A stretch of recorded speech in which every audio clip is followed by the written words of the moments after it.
प्रिय मित्रों नमस्कार। आज का टॉपिक बहुत ही यूनिक है। आपसे अपील करना चाहते हैं कि इसको शुरू से अंत तक अवश्य वॉच करिएगा, तभी इसका थारूली अचीवमेंट मिल सकता है।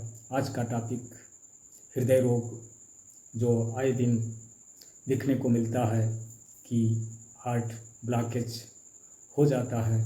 तो ऐसे कंडीशन में आप कैसे बचेंगे और कैसे दवा यूज करेंगे और क्या क्या सिम्टम्स हैं और ये क्यों होता है, इन सारी समस्याओं पर आज कॉन्वर्सेशन फुल मैनर पर करेंगे। और कंटेंट ब्रीफली होगा, कोई बहुत लार्जेस्ट नहीं होगा। तो प्लीज़ आपसे अपील है कि फुल वॉच करते हुए और इसे लाइक करते हुए, यदि आप अभी तक सब्सक्राइब नहीं किए हैं तो सब्सक्राइब करते हुए और इसका शेयरिंग करिएगा, तभी इसका अदर पर्सन को अचीवमेंट मिल सकता है। तो चलिए अब आपको बताएं कि ये हृदय रोग क्यों होता है, इसके सिम्टम्स क्या हैं और कौन कौन सी दवाइयाँ यूज करनी होंगी। जैसा कि पूर्व में ऐसे 4 लोगों को हमने इस प्रकार की समस्या से निजात दिलाया है और उन्हें अब थारूली अचीवमेंट मिल गया है और एक्यूट मैनर पर उन्हें बहुत भारी सी बेचैनी के साथ उन्हें उनका चेहरा तमतमाया हुआ था, लाल लाल सा था और सांस लेने में भी कठिनाई हो रही थी, उनकी आवाज़ भी बंद होने लगी थी। ऐसे कंडीशन में जो दवाइयों का इस्तेमाल किया है और जो दवाइयाँ काम कर चुकी हैं, उन्हीं पर आज हम आप लोगों को एक एपिसोड भेज रहे हैं। तो प्लीज़ इसका फुल वॉच करिएगा। तो चलिए, ये हृदय रोग होता क्यों है, इसके बारे में पहले थोड़ी देर के लिए हम पर चर्चा करना चाहते हैं। तो जैसा कि एक हृदय की धमनियों में जब ब्लॉकेज हो जाता है, जो कोलेस्ट्रॉल 2 प्रकार का होता है, जैसा कि एचडीएल और एलडीएल।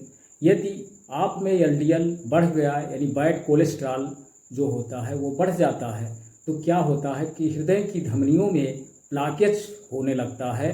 तो इसमें कोलेस्ट्रॉल के अतिरिक्त अन्य और स्रोत होते हैं, तो वो जब ब्लॉकेज बना देते हैं, जिसको ये एथेरोस्क्लेरोसिस नाम से जाना जाता है। ये जब ब्लॉकेज होने लगता है तो ये रक्त आपूर्ति करने में अक्षम हो जाता है और जो सप्लाई, जो पूरे शरीर में जो सप्लाई होती है रुधिर की, रक्त की, जो रक्त संचार होता है, वो भी मंद पड़ जाता है।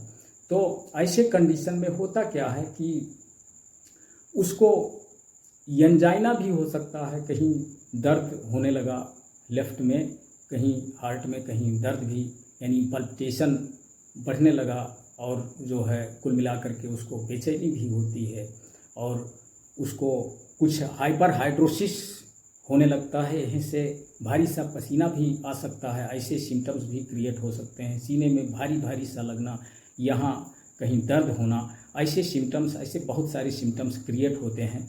तो इस कंडीशन से हम कैसे बचेंगे, और यदि आपने ईसीजी और इको जांच के ज़रिए ये वेरीफाई कर लिया है, ये पूरी तरह से वेरीफाई हो चुका है कि हृदय रोग है, तो ऐसे कंडीशन को मद्देनज़र रखते हुए हम आप लोगों तक कुछ ऐसी होम्योपैथ की कुछ मदर टिंचर में एमटी में होंगी जो हमने चला करके देखा, वो काम कर चुकी हैं। तो फर्स्ट तो एडोनिस वर्नेलिस क्यू और क्रेटगस क्यू, और तीसरे नंबर पर अर्जुना क्यू। ये मदर टिंचर, इसको आप आधे कप गुनगुने पानी में डाल करके 10-10 बूंद की मात्रा में, तीनों से 10-10 बूंद की मात्रा में इसको सुबह दोपहर शाम देंगे। 1 घंटे के बाद में कुछ पोटेंटाइज मेडिसिन, एकोनाइट, नेप्लस 30, ब्राविया 30, बेलाडोना 30 और जेल्सीमियम 30, इस मदर टिंचर के देने के 1 घंटे के बाद आपको इन चारों में से एकोनाइट, ब्राविया, बेलाडोना और जेल्सीमियम, इन चारों शीशियों को एक में चाहें तो आप मिक्सिंग कर सकते हैं, किसी बड़ी शीशी में लेकर के डाल करके रख लें तो वो बहुत ईजीएस्ट होगा।